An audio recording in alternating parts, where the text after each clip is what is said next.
Karisma Anggita Ningrum, AMDkes. Beliau adalah seorang fisioterapi lulusan Akademi Fisioterapi Poltekkes Kemenkes Surakarta yang telah mengambil spesialisasi di anak dengan beberapa pelatihan, yaitu di bidang neonatal, NSMRDNS, Communication and Language Skill in Children. Oke, silahkan. Saya mau menjelaskan tentang Whole Upper Extremity Support Learning. Untuk yang pertama, di sini saya ada gambar anatomi tubuh manusia yang kalau dilihat semuanya terdiri dari garis lurus gitu. Yang dalam artian tubuh kita ini sebenarnya merupakan suatu rangkaian yang terkoneksi dan saling berhubungan. Dan sore hari ini saya akan menjelaskan tentang di upper extremity-nya saja, kenapa bisa berpengaruh dan sangat penting untuk support belajar anak kita. Yang pertama, pendefinisinya terlebih dahulu, upper extremity atau yang sering disebut dengan anggota gerak atas. Di sini definisinya sendiri suatu kelompok otot gitu yang terdiri dari bahu, terus lengan atas, lengan bawah, dan siku dan termasuk juga di pergelangan tangannya. Dan sini pun sebenarnya areanya cukup kompleks yang terdiri beberapa tulang dan beberapa otot yang menyelubungi dan membentuk area upper extremity itu sendiri. Terus di sini saya ada satu bagan yang menunjukkan kenapa tubuh kita itu saling berhubungan dan saling terkoneksi. Dilihat dari atas sendiri yang disebut dengan head atau eye, pasti kita sendiri juga mengalami ketika mata kita ada gangguan, pasti juga akan berpengaruh di area bawahnya. Begitu juga di bawahnya ada neck atau leher, terus dynamic scapular movement dan head, ini yang akan saya jelaskan lebih lanjut. Terus ke bawah lagi ada spine, terus proximal dynamic stability, ini ada core, terus 3D pelvic movement atau pergerakan dari pinggang kita, arah gerakan kita. Terus ke bawah lagi ada kaki, terus yang akan membentuk base of support di diri kita masing-masing. Selanjutnya, pentingnya upper extremity untuk fondasi belajar. Di sini ada 6 pertimbangan yang saya cantumkan. Yang pertama, upper extremity merupakan otot penyangga area leher dan area kepala. Yang kedua, fleksibilitas area upper extremity mempengaruhi postur tubuh. Yang ketiga, upper extremity merupakan salah satu area penghubung informasi dari sensoris ke postur tubuh. Yang keempat, upper extremity merupakan salah satu area koordinasi. Yang kelima, upper extremity sebagai alat proteksi tubuh. Dan yang terakhir adalah hampir semua sebagian besar aktivitas daily living itu memerlukan pergerakan dari anggota gerak atas. Ini akan saya jelaskan satu persatu. Untuk yang pertama, upper extremity merupakan otot penyangga area leher dan kepala.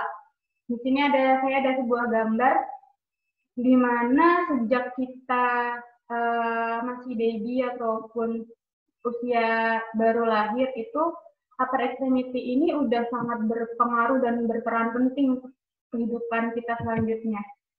Untuk yang awalnya sebagai refleks primitif dan untuk digunakan untuk pertahanan hidup, sampai ketika kita belajar untuk tengkurap, berguling, ataupun duduk, semua itu membutuhkan area upper extremity untuk mensupport area leher dan kepala dan membantu aktivitas fungsional yang akan lebih tinggi. Dan ketika upper extremity ini stabil, yang diharapkan kepala lebih tegak, seperti yang digambar itu, kepala udah mulai mengangkat sedikit, dan lapang pandang anak pun bakalan lebih luas. Dan ketika lapang pandang lebih luas, motivasi untuk bergerak juga akan lebih bertambah. Gitu. Itu singkatnya seperti itu untuk gambarannya. Terus yang kedua, fleksibilitas mempengaruhi postur tubuh. Di sini saya ada gambar lagi yang mungkin saya minta ke mama semua atau mungkin ada bapak di sini untuk mempraktekkan cara duduk anak ini. Gitu. Boleh dipraktekkan dulu sambil saya show dulu. Ya. Mungkin bisa dipraktekin dan coba dirasain ketika postur tubuh kita duduk di depan laptop gitu. Cobain ketika posisi kita lebih tegap seperti ini. Rasain lagi ketika postur kita membungkuk seperti ini sambil lihat laptop ataupun lihat ke satu titik, dan postur tubuh kita ketika ke belakang terus lihat satu titik. Gimana respon Bapak Ibu sekalian? Mungkin ada yang merasakan sesuatu di situ, mana yang lebih nyaman?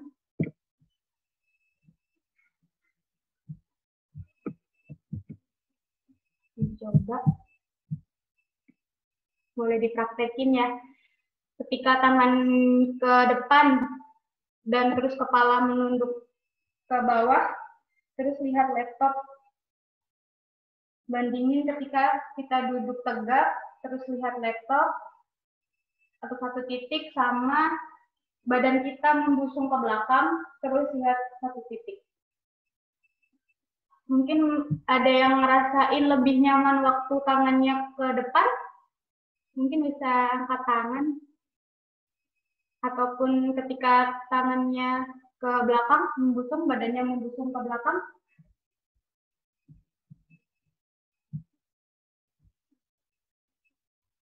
Lebih enakan yang mana? Ini ada yang menjawab nih, Tante Karisma. Dari Hani bilang lebih nyaman duduk tegak. Kalau badan maju terasa pegal. Terus dari Ibu Asteriang, kalau nunduk sakit di tengkuk. Nyaman lurus 90 derajat. Oke. Ada yang merasa nyaman di posisi membusung ke belakang? Mungkin bisa angkat tangan atau ngasih jempolnya. Nggak ada ya? Oke. Terus gimana respon untuk nafas mama-mama semuanya waktu membusungkan badan atau membungkukkan badan ataupun menegakkan badan? Di mana area maksudnya nafas yang mana, posisi mana yang bisa lebih rileks saat bernafas? Di posisi membungkukkah?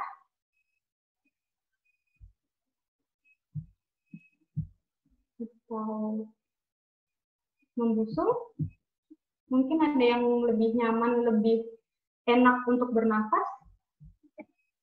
Oke, saya lanjutin aja. Sepertinya mungkin ada beberapa yang mengalami lebih nyaman di posisi membungkuk ataupun di posisi tegak ya. Nah, sebenarnya ketika posisi upper ekstremitas tadi terulur dengan lebih optimal, otomatis kan support dari tubuh kita pun juga akan lebih dirasakan lebih efektif gitu. Nah, ketika di situ pergerakannya juga lebih luas dan tidak ada keterbatasan gerak. Dimana tadi yang saya jelaskan juga di awal, karena tubuh kita ini saling terkoneksi dan saling berhubungan, maka ada juga otot yang berkontraksi itu termasuk otot bantu pernafasan. Nah, dari situ bisa garis bawahi ketika otot berkontraksi dengan optimal, otot-otot bantu pernafasan juga lebih optimal, di situ terulur, suplai oksigen yang masuk lewat hidung kita pun akan lebih terpenuhi. Dan ketika lebih terpenuhi, tubuh kita menjadi lebih rileks walaupun posisinya tegak, tapi posisi tegak tersebutlah yang oksigen itu bisa masuk lebih optimal melalui hidung kita gitu. Nah, itu juga yang akan membentuk postur tubuh yang lebih baik gitu. Terus selanjutnya yang ketiga, OM merupakan salah satu area penghubung informasi dari sensori ke postur tubuh. Ini juga ada satu hal, hampir sebagian sistem sensori ada di kepala. Sensori yang ada di kepala itu apa aja? Mata, ya. Terus ada lagi? Hidung, mulut. Ya. Hidung, mulut, mata, Telinga. telinga. Ada lagi?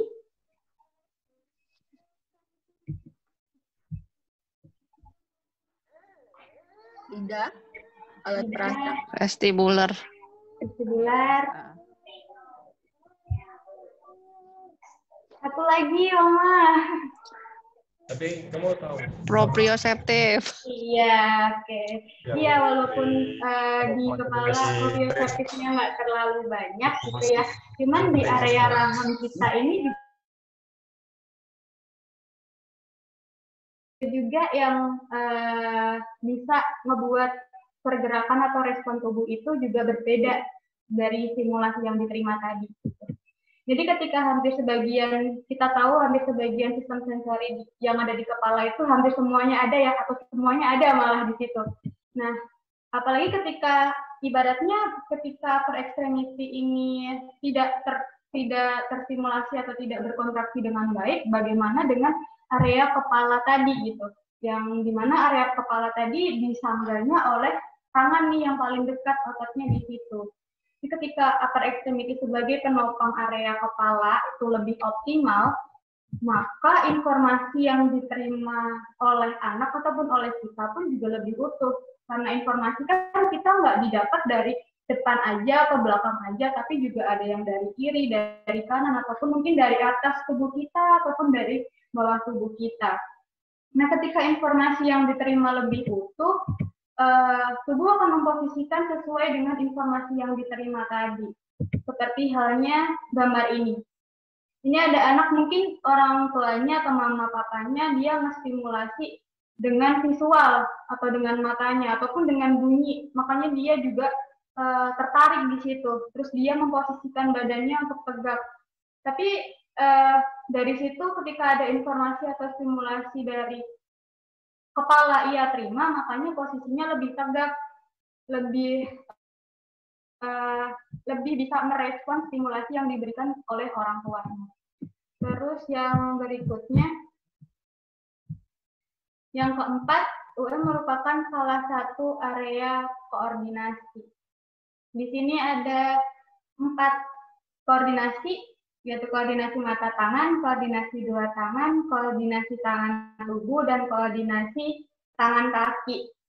Mungkin di sini kan kemarin udah banyak mama-mama nih yang kirim video tiap minggu gitu, dan dari tim terapis pun juga udah menyesuaikan dengan kebutuhan anak. Mungkin ada yang bisa nyebutin mana yang termasuk koordinasi mata tangan, koordinasi dua tangan, koordinasi tangan tubuh, ataupun koordinasi tangan kaki gitu.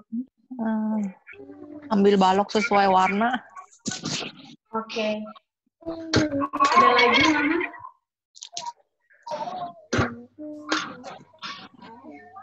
Kalau yang koordinasi tangan,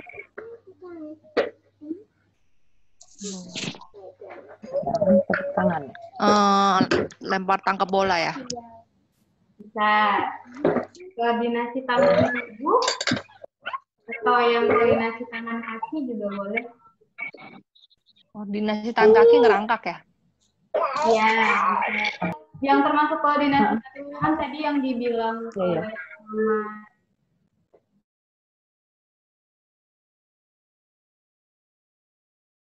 Kita melihat itu dan mengelompokkan benda berdasarkan warna. Terus koordinasi dua tangan bisa dengan merangkak pun juga butuh koordinasi tubuh juga untuk mengikuti area tangan dan kakinya itu. Dan juga aktivitas koordinasi ini sebenarnya lebih banyak terlibat di aktivitas sehari-hari kita gitu, seperti kayak menggunting, itu kan koordinasi dua tangan, satunya megang kertas, satunya megang gunting, ataupun dengan kayak misalnya menulis untuk anak-anak yang baru belajar menulis, satunya pegang kertas biar kertasnya enggak geser, terus satunya pegang pensil, seperti itu. Terus untuk yang koordinasi tangan tubuh tadi bisa seperti merayap ataupun merangkak dan menyesuaikan bentuknya. Otomatis ketika tangan atau kepala itu lebih rendah, atau posisi benda atau media mainnya itu lebih rendah, otomatis tangan dan badan juga mengikuti media yang digunakan. Kecuali untuk aktivitas-aktivitas seperti aktivitas duduk, kebanyakan lebih ke koordinasi mata tangan ataupun dua tangan. Terus yang koordinasi dua kaki, di sini ada gambar yang seperti dribble bola, tapi dribble bolanya sambil jalan. Jadi selain dia harus menggunakan tangannya untuk mendribble bola, dia harus fokus juga di jalan, misalnya jalannya tuh dibikin track zigzag. Jadi kan udah dua tuh, ada koordinasi tangan juga, ada koordinasi kaki, koordinasi tubuh gitu. Jadi saling seimbang antara koordinasi tangan dan kaki, ataupun tangan tubuh, ataupun mata dan tangannya. Gitu. Terus yang selanjutnya, UE sebagai alat proteksi tubuh. Nah, di sini yang saya jelaskan, ketika kontraksi otot dan power upper ekstremitas ini terbentuk, dan keadaan yang tidak diinginkan terjadi, misalnya kayak terpleset gitu, tangan akan berfungsi sebagai alat proteksi tubuh untuk melindungi bagian tubuh lainnya. Jadi misalnya gambar yang seperti ini, ketika kita terjatuh mungkin terpleset karena lantainya licin, otomatis tangan itu kalau misalnya kontraksi dan powernya terbentuk, dia akan jadi yang pertama untuk melindungi area tubuh yang lain agar tidak cedera. Misalnya apalagi kan ketika area kepala itu sangat, area kepala dan medula finalis di tulang belakang itu sangat berbahaya ketika ada benturan di situ. Gitu. Terus yang ke-6, hampir sebagian aktivitas sehari-hari memerlukan pergerakan anggota gerak atas, seperti memakai baju, kita butuh koordinasi mata tangan juga, di mana lubang tangannya, di mana lubang kepalanya, itu. Terus kayak aktivitas mancingin baju juga kita butuh untuk tangan untuk satu megang lubangnya, satu megang kancingnya. Tapi ketika otot-otot yang besar tadi tidak terstimulasi, otot-otot yang kecil tadi bisa jadi sebagai kompensasi area atasnya, ataupun akan kesulitan untuk anak mengancingkan baju. Terus yang selanjutnya kayak aktivitas menjemur baju, mungkin ada yang anak usia 1 tahun atau 2 tahun yang ingin naik tangga. Kita kan juga mengenalkan anak untuk bisa naik tangga dari, ibaratnya tetap dengan penjagaan, tapi kita mengenalkan area vertikal untuk anak, mengikuti usia tahapan anak. Jadi untuk next-nya sih untuk kemandirian anak tersebut. Terus seperti dorong benda, jadi kayak misalnya dia kesulitan untuk mengambil barang, dia diharapkan nggak selalu meminta bantuan kepada orang tua. Jadi dia bisa melakukan aktivitas secara mandiri untuk mendorong balok atau untuk menggeser, misalnya bendanya tinggi, terus dia nggak nyampe, terus akhirnya dia punya inisiatif itu karena melihat orang tuanya. Biasanya kalau nggak sampai bawa kursi untuk naik gitu, jadi kan dia bisa dorong sendiri gitu. Terus selanjutnya, bagaimana cara mengoptimalkan upper ekstremitas? Di sini ada bagan. Sebenarnya target dari fisioterapi sendiri untuk mengoptimalkan upper extremity sendiri itu ada 3. Yang pertama ada kekuatan atau power, yang kedua ketahanan atau endurance, yang ketiga adalah fleksibilitas. Nah, yang di tengah-tengah itu kita variasi sebagai aktivitas yang bisa dilakukan di rumah ataupun di sesi terapi. Gitu. Ini contoh aktivitas yang untuk fleksibilitas dan power juga. Jadi sebenarnya semuanya itu saling berhubungan. Jadi satu aktivitas itu bisa kita gunakan untuk tujuan yang bebarengan. Kayak misalnya ini bola lempar ke atas, depan dada ataupun gelinding, itu fungsinya juga berbeda. Kalau yang di atas kan kita lebih main di area bahu.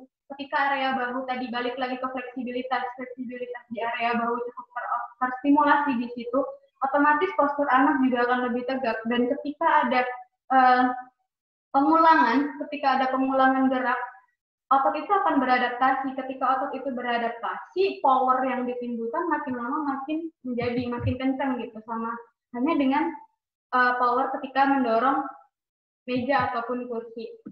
Terus yang di dribble bola tadi koordinasi lagi tangan sama badan dan juga power saat dia dribble, dan nextnya kan dia mungkin variasinya harus lempar ke ring gitu. Jadi semuanya bisa terjalin di situ, bisa jadi satu untuk targetnya itu. Gitu. Ini tadi ada 3 target, fleksibilitas, power, dan endurance, dan ketiganya bisa dilakukan untuk pengulangan atau pembebanan. Yang pengulangan, terjadinya pengulangan berarti kontraksi otot itu terjadi secara berkala. Yang dimaksud dengan kontraksi otot mungkin mama-mama di sini udah tidak asing dengan istilah kontraksi, tapi kalau misalnya belum, coba kita praktekin sama-sama ya. Jadi ketika tangan kita ini menekuk, mama sekalian bisa pegang di area otot lengan atas. Nah, ketika otot lengan atas ini mengencang, itu yang dinamakan kontraksi. Dan ketika diluruskan, ini otot ini sedang berrelaksasi. Dan ketika otot depan sama otot belakang ini bekerja secara antagonis atau berlawanan. Ketika depan kontraksi, yang belakang terulur atau ibaratnya lebih memanjang. Tapi ketika ini lurus, yang depan lebih terulur dan yang belakang lebih terkontraksi. Nah, ketika terjadinya kontraksi secara berkala, ini perbedaannya dengan pembebanan. Kalau pembebanan ini challenge-nya lebih tinggi. Challenge-nya lebih tinggi. Bisa dengan gaya gravitasi ataupun benda bermassa. Kayak gravitasi, misalnya kita melakukan pembebanan dengan lompat ke atas atau lompat 2 kaki ke depan ataupun cuma lompat di tempat, itu kan kita juga udah melawan gravitasi di situ ataupun kegiatan-kegiatan yang membutuhkan intinya yang melawan gravitasi seperti kayak sit up di situ. Nah, ketika pembebanan itu terjadi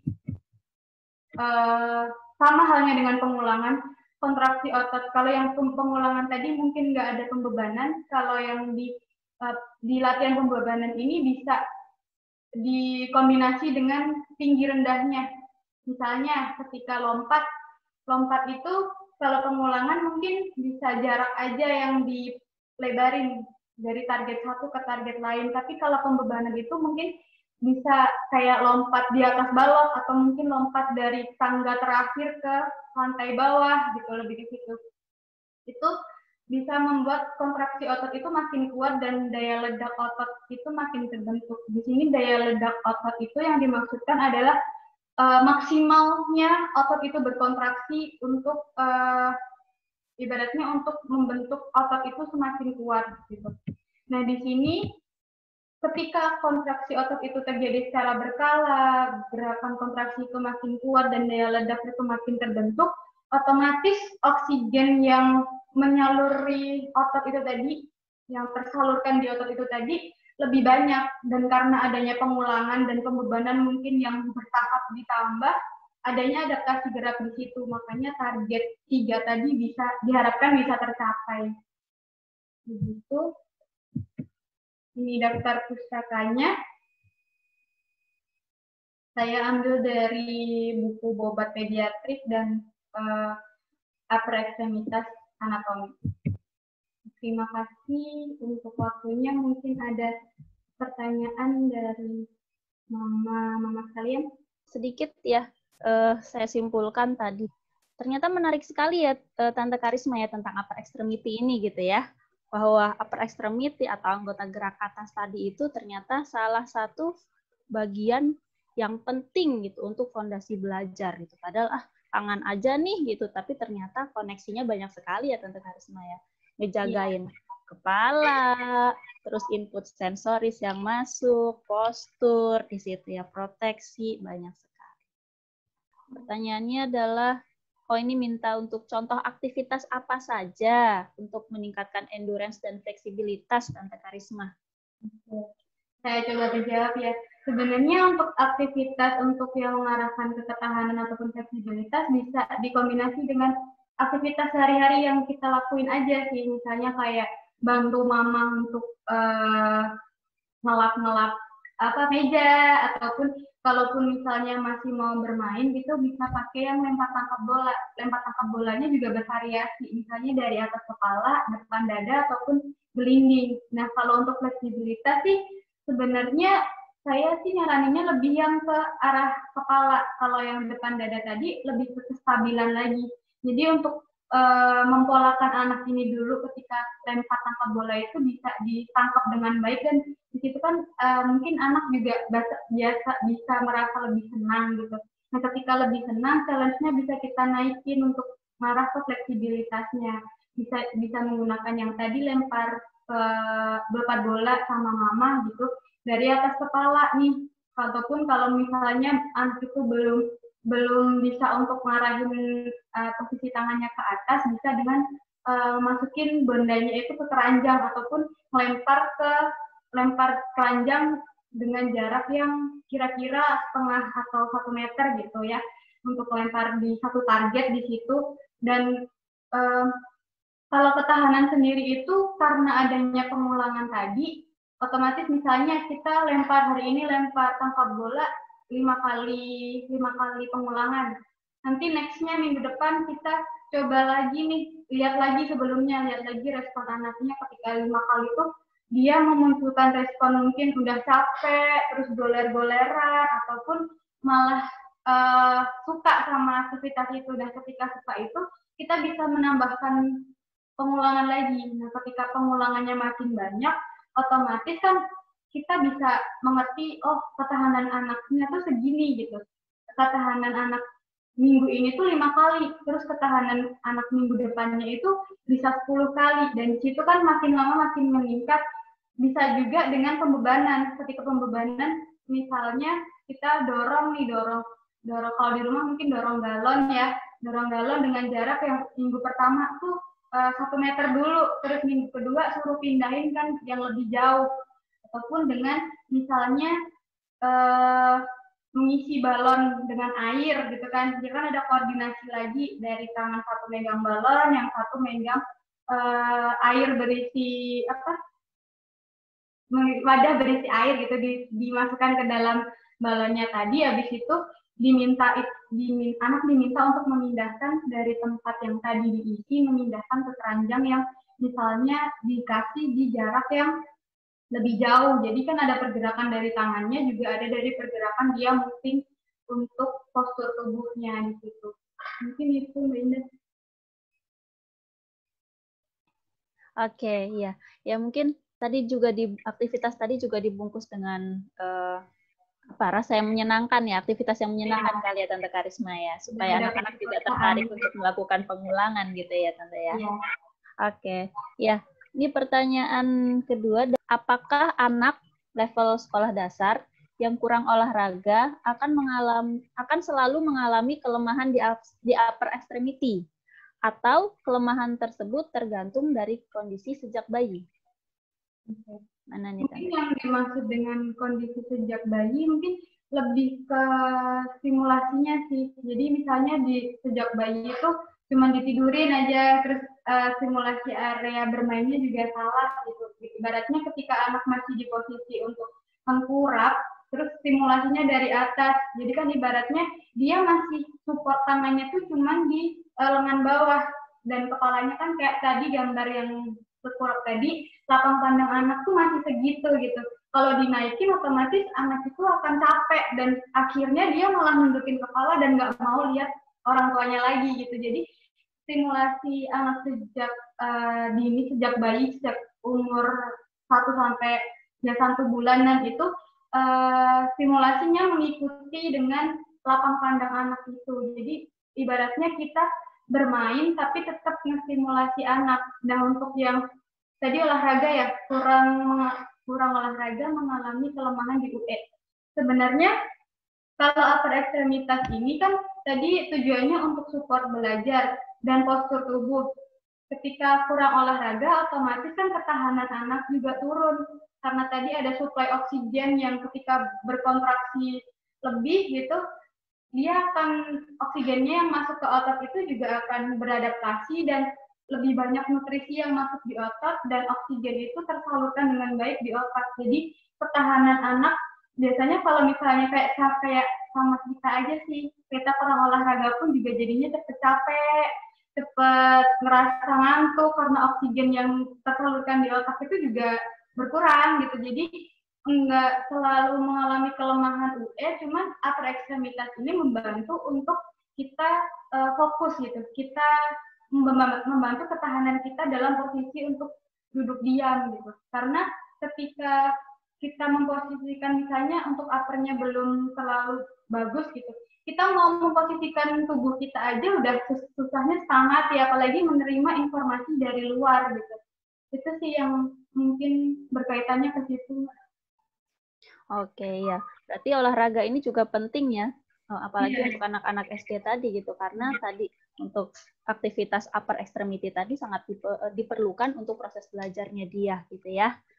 Terus mungkin juga tadi bisa jadi terbawa dari sejak stimulasi waktu masih kecilnya tadi juga ya. Oke, ya. Pertanyaan selanjutnya nih, pada saat ini banyak sekali anak-anak yang melakukan sekolah online di rumah. Contoh kegiatan upper extremity apa saja yang dapat membantu anak-anak sebelum aktivitas belajar? Misal aktivitas fine motor dan pada saat jeda aktivitas belajar. Yang karena saya dari segi fisioterapi gitu ya, semuanya sebenarnya aktivitas itu nggak selalu yang kita moving dari satu tempat ke tempat lain gitu. Misalnya kita duduk pun kita masih bisa beraktivitas dengan pembebanan dengan pengulangan. Nah, ketika sebelum masuk ke fine motor, mungkin bisa dikasih kayak misalnya anak itu harus memindahkan benda yang lebih berat dulu daripada dia harus langsung memegang pensil gitu ya. Itu kan butuh otot yang lebih kecil. Nah, apa jadinya ketika otot-otot yang lebih besar ini belum berkontraksi dengan baik, terus dipaksa untuk menggunakan otot-otot yang lebih kecil, otomatis kan bakalan lebih cepat capek. Baru 1-2 aja pasti dia udah naruh pensilnya itu. Jadi aktivitas yang bisa dilakuin bisa dengan berpindah tempat ataupun duduk saja. Kalau yang duduk saja itu misalnya mama-mama sekalian punya kayak balok ataupun benda-benda yang misalnya boneka lah. Nah, boneka itu kan intinya dia nggak cuma bisa dipegang satu tangan, tapi dia bisa dipegang dengan 2 tangan. Jadi koordinasi 2 tangan lagi dengan dia memindahkan dari sisi kiri ke sisi kanan, ataupun bisa juga kalau bisa sih bendanya lebih berat ya. Jadi kan di situ ada pembebanan, di situ ada pergerakan dia merotasikan badan dari kiri terus pindah ke kanan, dan juga ada pengulangan di situ. Terus dia misalnya juga bisa dengan pengelompokan warna tadi dengan benda yang lebih besar di area tangannya, dia bisa memindahkannya.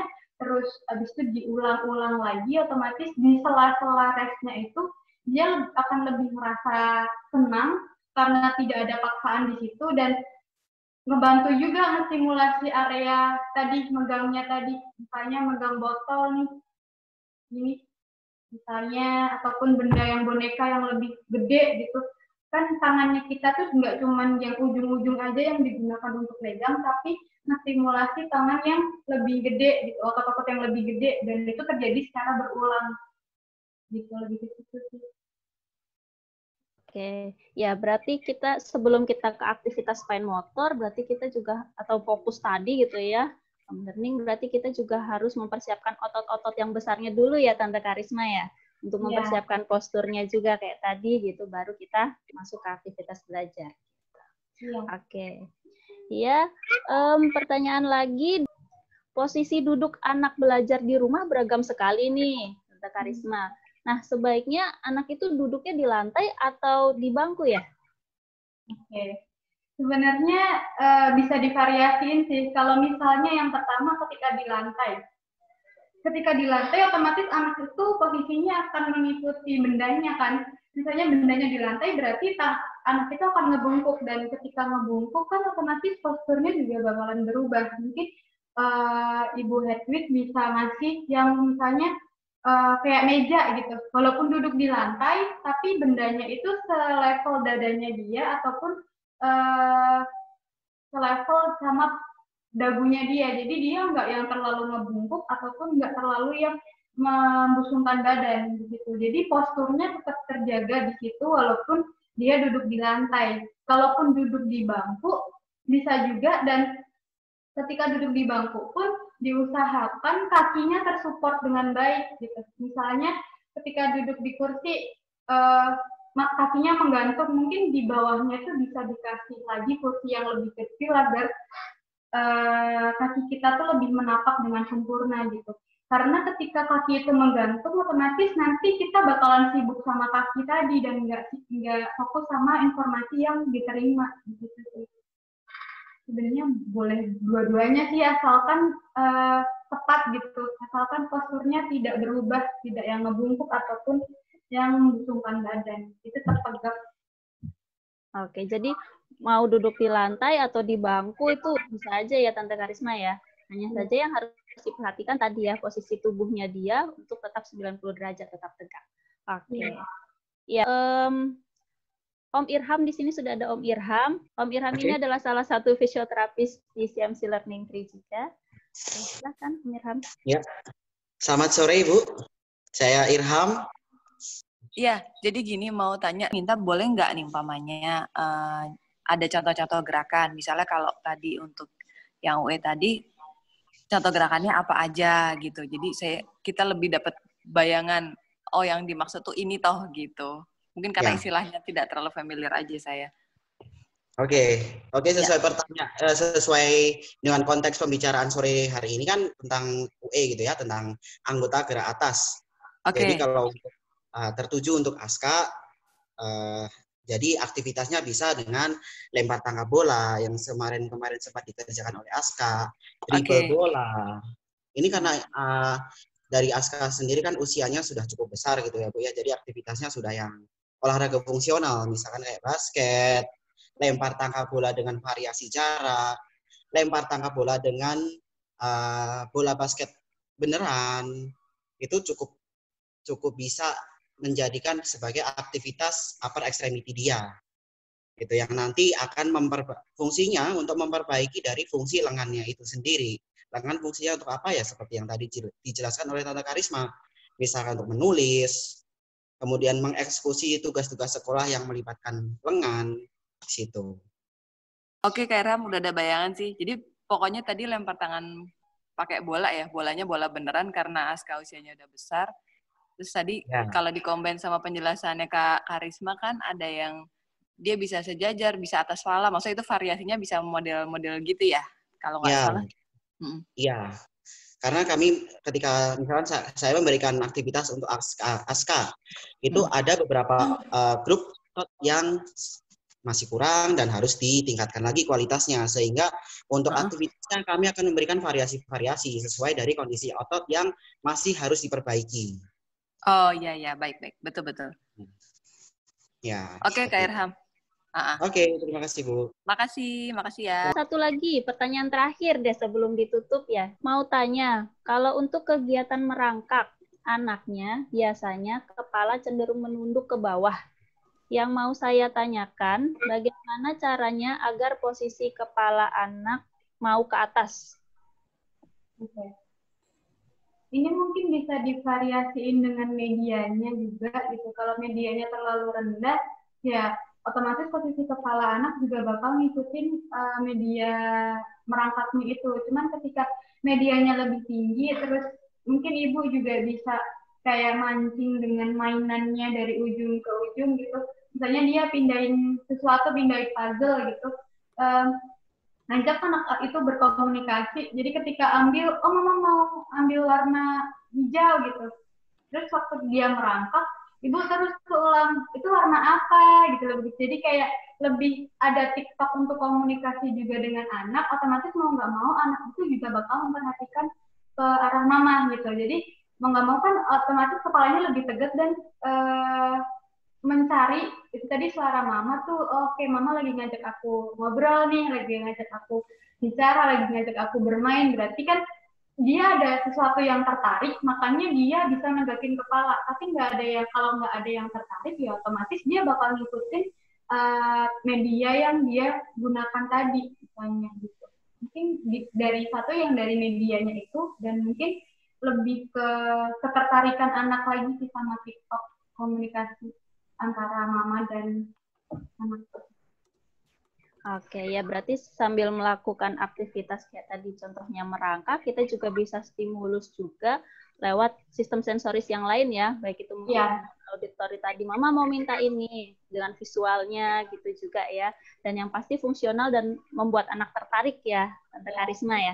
Keterpaksaan, soalnya bakalan beda sih ketika anak itu cuma diperintah dan anak itu melakukan dengan inisiatifnya sendiri. Iya, betul sekali. Dibentuk itu bakalan lebih bagus ketika anak itu interest sama sesuatu yang dia lihat. Jadi lebih positif ya Tante Karisma ya. Iya. Oke. Iya, sebelumnya terima kasih Tante Karisma atas pemaparannya yang sangat luar biasa dan menarik. Ya, saya sebagai moderator hari ini mewakili teman-teman semua. Mohon maaf jika ada yang salah atau kurang tepat. Terima kasih. Selamat sore dan selamat melanjutkan aktivitas.